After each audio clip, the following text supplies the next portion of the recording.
നമസ്കാരം, മലയാളി വാർത്തയിലേക്ക് സ്വാഗതം. ചന്ദ്രന്റെ ദക്ഷിണ ധ്രുവത്തിലിറങ്ങി ചരിത്രം സൃഷ്ടിച്ച അഭിമാന പേടകമായ ചന്ദ്രയാൻ 3 വീണ്ടും ചരിത്രം സൃഷ്ടിച്ചു. വിക്രം ലാൻഡർ ദൗത്യം പൂർത്തിയാക്കി നിശ്ചലമായെങ്കിലും അതിലെ ലൊക്കേഷൻ മാർക്കർ വീണ്ടും പ്രവർത്തിക്കുന്നുവെന്ന ശുഭവാർത്തയായിരുന്നു പുറത്തുവന്നത്. ചന്ദ്രനെ ചുറ്റുന്ന നാസയുടെ പേടകത്തിലെ ലേസർ ഉപകരണം വീണ്ടും ലാൻഡറുമായി ബന്ധം സ്ഥാപിച്ചു. ശബ്ദം മുഴക്കി. നാസയുടെ പേടകത്തിലെ ലൂണാർ റെക്കഗ്നൈസൻസ് ഓർബിറ്ററും വിക്രം ലാൻഡറിലെ ഉപകരണത്തിനുമിടെ ലേസർ ബീം പ്രേക്ഷണം ചെയ്യുകയും പ്രതിഫലിപ്പിക്കുകയും ചെയ്തു. ചന്ദ്രോപരിതലത്തിലെ ലക്ഷ്യങ്ങളെ കൃത്യമായി കണ്ടെത്താൻ വിക്രം ലാൻഡറിലെ LRO സഹായിക്കുന്നുവെന്ന് നാസ വ്യക്തമാക്കി. ദക്ഷിണ ധ്രുവത്തിലെ വഴിവിളക്കായി കാലങ്ങളോളം വിക്രം ലാൻഡർ നിലനിൽക്കുമെന്ന് ഇതോടെ ഉറപ്പായി. LROയിൽ നിന്ന് 100 കിലോമീറ്റർ അകലെയാണ് വിക്രം ലാൻഡർ.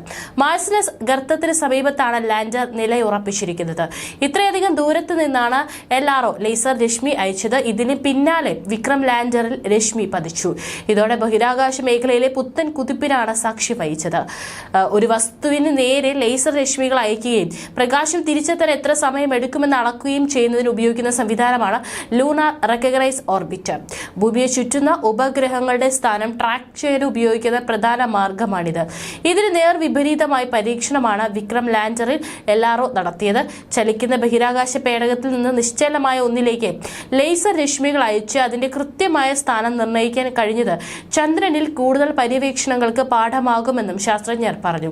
ഈ സംവിധാനത്തെ കൂടുതൽ മെച്ചപ്പെടുത്തുകയാണ് ലക്ഷ്യമെന്നും ശാസ്ത്രജ്ഞർ അറിയിച്ചു. നാസയുടെ ഏറ്റവും ചെറുതും എന്നാൽ കരുത്തരമായ റിട്രോ റിഫ്ലക്ടറാണ് LRO എന്ന laser retro reflector array.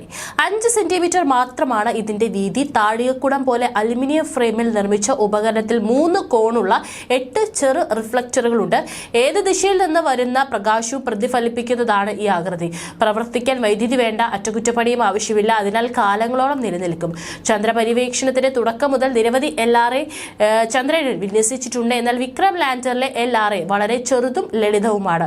2 inch മാത്രമാണ് വലിപ്പം. ചന്ദ്രന്റെ ദക്ഷിണ ധ്രുവത്തിന് സമീപം ലഭ്യമായ ഏക LROയുമാണിത്.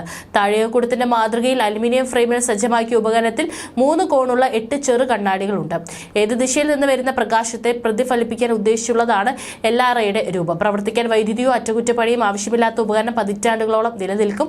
LRO പരീക്ഷണ വിജയം നിലവിലെയും ഭാവിയിലെയും ബഹിരാകാശ ദൗത്യങ്ങൾക്ക് വലിയ മുതൽക്കൂട്ടാവും. ലാൻഡർ കിടക്കുന്ന ഇടത്ത് നിന്ന് എത്ര ദൂരെ അകലെ അല്ലെങ്കിൽ അടുത്ത എന്ന ദിശ കണക്കാക്കി ഈ ഭാഗത്ത് പേടകങ്ങൾ ഇറക്കാൻ ഇനി ബഹിരാകാശ ശാസ്ത്രജ്ഞർക്ക് സാധിക്കും. ഇതുകൂടാതെ ചന്ദ്രന്റെ ഭ്രമണം, പരിക്രമണം, ഗുരുത്വബലം, ആന്തരിക ഘടന തുടങ്ങിയവ സംബന്ധിച്ച കൂടുതൽ വിവരങ്ങൾ പകരാനും LROയ്ക്ക് സാധിക്കും.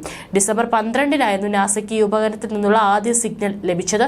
ചന്ദ്രനെ വലം വയ്ക്കുന്ന നാസയുടെ LRO ഓർബിറ്റ് ഈ സമയം വിക്രം ലാൻഡറിന്റെ 100 കിലോമീറ്റർ മുകളിലൂടെയായിരുന്നു സഞ്ചരിച്ചിരുന്നത്. മാർസിന് C എന്ന ഗർത്തത്തിന് സമീപത്തുള്ള സമതല പ്രദേശത്താണ് ലാൻഡർ കിടക്കുന്നത്. ഇവിടേക്ക് LRO ഓർബിറ്ററിൽ നിന്ന് അയച്ച ലേസർ ആവേഗങ്ങൾ ലാൻഡറിൽ തട്ടി പ്രതിഫലിക്കുകയും സിഗ്നൽ ലഭിക്കുകയുമായിരുന്നെന്ന് നാസ അറിയിച്ചു.